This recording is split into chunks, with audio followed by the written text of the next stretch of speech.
చేతివాదం ఇవ్వకపోతే పోయింది, లేదా దాని పక్షంగా మనం అంతా కలిసి ఏ విధంగా పోరాడాలి, అదే విధంగా ప్రతిపక్షాలు పోరాడాలి. కానీ వాళ్ళకి బూరెట్టలేదు, వీళ్ళకి అట్టేయట్లేదు, వాళ్ళకమ్మ గాడెట్టలేదు, పంచేయి రాష్ట్రాన్ని అమ్మి పంచేయడం అది పద్ధతి కాదు.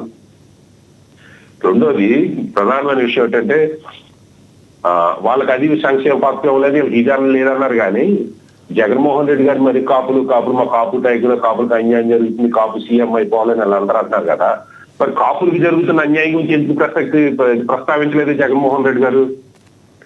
కాపులకి బీసీలో చేర్పించాలని జగన్మోహన్ రెడ్డి గారు హామీ ఇచ్చారు, రాజశేఖర రెడ్డి గారు హామీ ఇచ్చారు, జగన్మోహన్ రెడ్డి గారు హామీ ఇచ్చారు, చంద్రబాబు నాయుడు గారు ఇచ్చారు. అలాగే కాపులు ఈడబ్ల్యూసీలో చేర్పించిందని నేను పొరపాటును తీసేసాను, నువ్వన్నా తీయన్న మాట ప్రసక్తి ఎంత. కాపు కార్పొరేషన్ లో నేను ఇవ్వడం మర్చిపోయాను, లేదా నేను ఇవ్వలేకపోయాను, మీరన్నా ఇవ్వండి, మీరు మళ్ళీ గెలిపించారు కదా, కాపు కార్పొరేషన్ నిధులు ఏమైనాయి అన్నదాని నుంచి ఎందుకు ప్రస్తావించలేదు జగన్మోహన్ రెడ్డి గారు? కాపులు రెచ్చగొట్టడానికి కాపులు కావాలా జగన్మోహన్ రెడ్డి గారికి? కాపులు జరిగిన అన్యాయాన్ని మాత్రం ప్రస్తావించడానికి జగన్మోహన్ రెడ్డి గారికి నోరు రాదా? అదంతా వైసీపీ తెలుసుకోవాలి. సంక్షేమం ఇప్పుడు ప్రభుత్వం అంటే అనేక ఉంటాయి. ఇప్పుడు ఇంకొక పక్కన ప్రభుత్వం సైడ్ నుంచి ఆలోచిస్తే, ప్రభుత్వం డబ్బు లేదు మా దగ్గర డబ్బు ఏదన్నా అంటే మా దగ్గర డబ్బు లేవు, ఉన్న నిధులు ఎలా ఖర్చు చేయాలి, మాకు ఉన్నకాడ ఖర్చు పెడతాం అంటారు. అరే డబ్బు లేకపోతే బడ్జెట్ 3,35,000 కోట్లు. నిజంగా స్టేట్ గవర్నమెంట్ డబ్బులు లేకపోతే 3 లక్షల చిల్లర కోట్లతో బడ్జెట్ ఎలా ప్రతిపాదించిందండి? అంటే డబ్బు ఉండబట్టే కదా. డబ్బు ఉంది, కానీ ఆ డబ్బు దేనికి వెళ్తుంది? ఈ 3,30,000 సంవత్సరాలు 3,30,000 కోట్లు ఎక్కడికి వెళ్తున్నాయి, ఏమైపోతున్నాయి? ఒక పక్కన మహిళలకి వెళ్ళకపోయి, ఒక పక్కన పురుషులకి వెళ్ళకపోయి ఏమైపోతున్నాయి? ప్రభుత్వ ఉద్యోగుల జీతాల కింద పోతాయా? మిగిలిన డబ్బు అంటే వెల్ఫేర్ స్కీమ్స్ కింద పోతుందా? ఇప్పుడు 3,30,000 కోట్లు 3 లక్షల కోట్లు అనుకుంటే 50% 60% జీతాలకు పోతుంది. అంటే ఇంకా 1,40,000 కోట్లు. ఈ 1,40,000 కోట్లు ఏమైపోతుంది? వెల్ఫేర్ స్కీమ్స్ 1,00,000 కోట్లు అనుకుందాం. అంటే డెవలప్మెంట్ కి వెళ్తున్నది రాష్ట్రానికి ఉపయోగపడుతుంది 30,000 కోట్లు 40,000 కోట్లు. దీన్ని ఎలా వృద్ధి చేయాలి అనే దాన్ని జగన్మోహన్ రెడ్డి గారు ప్రతిపాదించాలి, చంద్రబాబు నాయుడు గారు కూర్చుని దాన్ని యాక్సెప్ట్ చేయాలి.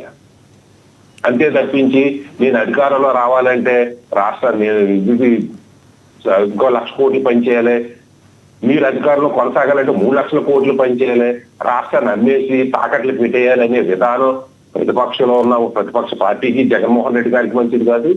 అలాగే రేపు పొద్దున్న నిన్నటి ఈ అధికార పార్టీకి కూడా మంచిది కాదు. ప్రజల గురించి ఆలోచించాలి, ప్రజల తరపున మాట్లాడాలి, రాష్ట్రం గురించి ఆలోచించాలి, రాష్ట్రం తరపున మాట్లాడాలి. కానీ అధికారులు రావడం కోసం విచ్ఛిన్నకరమైన మాటలు మాట్లాడడం జగన్మోహన్ రెడ్డి గారికి మంచిది కాదు.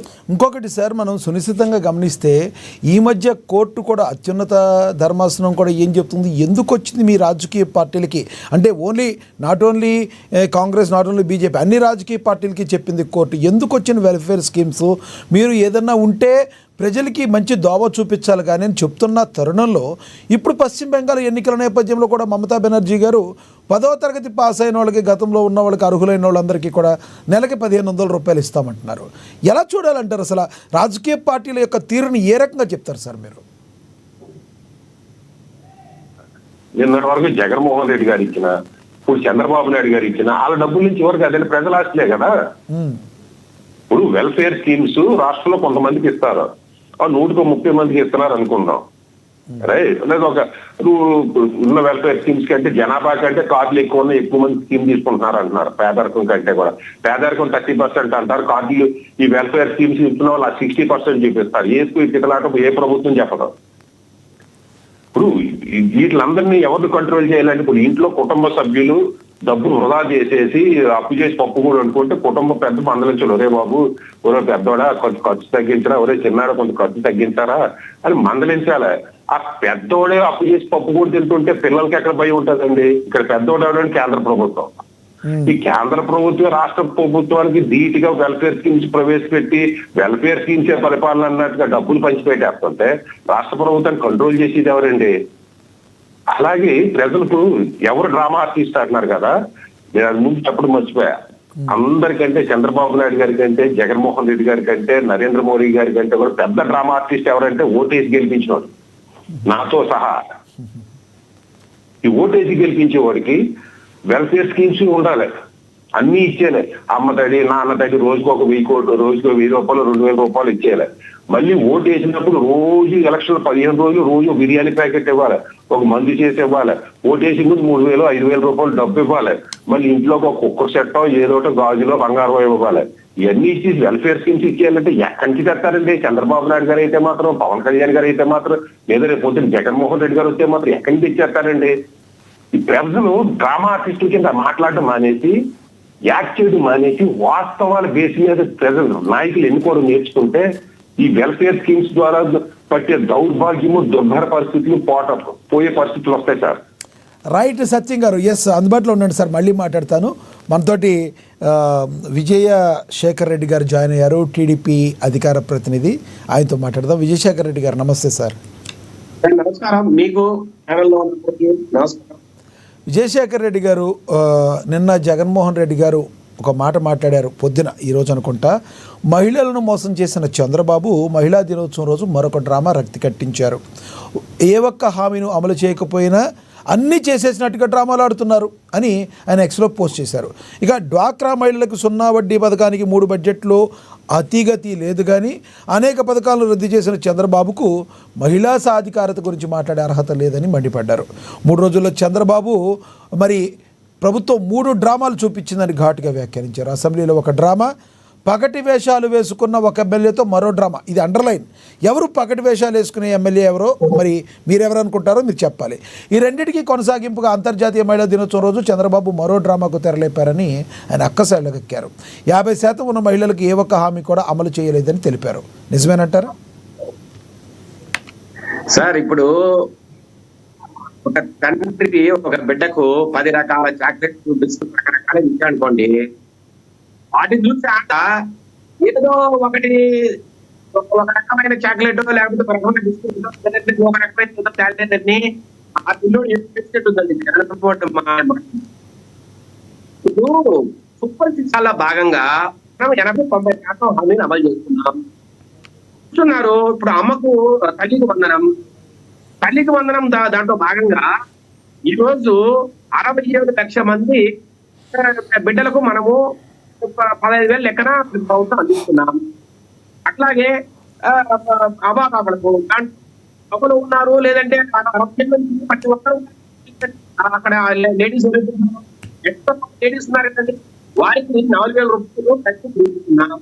తర్వాత మగవారికి లేని విధంగా వారికి మాత్రమే మనకు బస్సుల్లో బస్సు సౌకర్యం ఫ్రీ కల్పిస్తున్నాం. అట్లాగే గ్యాస్ సిలిండర్లు 3 గ్యాస్ సిలిండర్లు ఇస్తున్నాం. ఇట్లా రకరకాలుగా మనం చేస్తున్న పనులు కట్టకపోతే ఏం చేస్తామండి?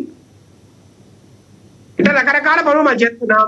ఇక్కడ చేంజ్ ఏదైనా ఒకటి ఉందంటే సార్, అది ఆడబిడ్డని ఇది 1500 రూపాయలు ఇస్తామని చెప్తాం. కానీ ఈ రోజు మీరు ఒకసారి గమనించండి, సంవత్సరానికి 50,000 కోట్ల రూపాయలు ఆయన ప్రభుత్వం, ఆయన 5 సంవత్సరాల పరిపాలనలో ప్రతి రూపాయలు పరిస్థితి సంక్షేమ పథకాల ద్వారా అదే ఈ రోజు 70,000 కోట్ల రూపాయలు ఈ రోజు ప్రజలకు అర్థం చేస్తోంది. ఆ రోజు మీరు మాట సార్, ఇప్పుడు అమ్మకు పోయినారు పిల్లలకు మీరు ఆ రోజు అమ్మఒడిని అమలు చేస్తామన్నారు. ఒక బిడ్డగా ఒక ఇంట్లో ఒక బిడ్డగా మాట్లాడుతున్నారు. జయశేఖర్ రెడ్డి గారు, ఇందాకడ ఎవరైతే మన అక్షర్ సత్యం గారు ఏదైతే సీనియర్ జర్నలిస్ట్ చెప్పారో దానిలో కొంత ఏకీభవిస్తూనే రాజకీయ పార్టీ నేతలందరూ కూడా, రాజకీయ నేతలు ఇక పప్పు బెల్లాలు పంచినట్టుగా మేనిఫెస్టోలో మేము అవి ఇస్తాం ఎప్పుడు ఆపుతారు సార్? మరి ఇప్పుడేమో వాస్తవాలు మాట్లాడతారు, జనాల్లో మీరు మేనిఫెస్టోలు ఇచ్చినప్పుడు మాత్రం వాస్తవాలు మీరు మాట్లాడరు. అప్పుడు ఓన్లీ హామీలు మాత్రమే ఇస్తారు. నాట్ ఓన్లీ చంద్రబాబు నాయుడు గారు, నాట్ ఓన్లీ జగన్మోహన్ రెడ్డి గారు, నేను అనేది ఎవరైనా కూడా మీరు ఇప్పుడు వాస్తవాలు మాట్లాడే మీరు ప్రభుత్వం అధికారంలోకి వచ్చాక గతంలో ఆల్రెడీ చంద్రబాబు నాయుడు గారు ఎన్నో సంవత్సరాలు పరిపాలించున్నారు. ఇది సాధ్యాసాధ్యాలు అవుతాయా లేదా ఆయన బేరీజు వేసుకోవద్దండి. ఎందుకు అప్పుడు హామీలు ఇచ్చారు, ఎందుకు ఇప్పుడు నెరవేర్చలేకపోతున్నారంటే ఏం చెప్తారు మీరు చెప్పండి సార్? నేను ఒకటి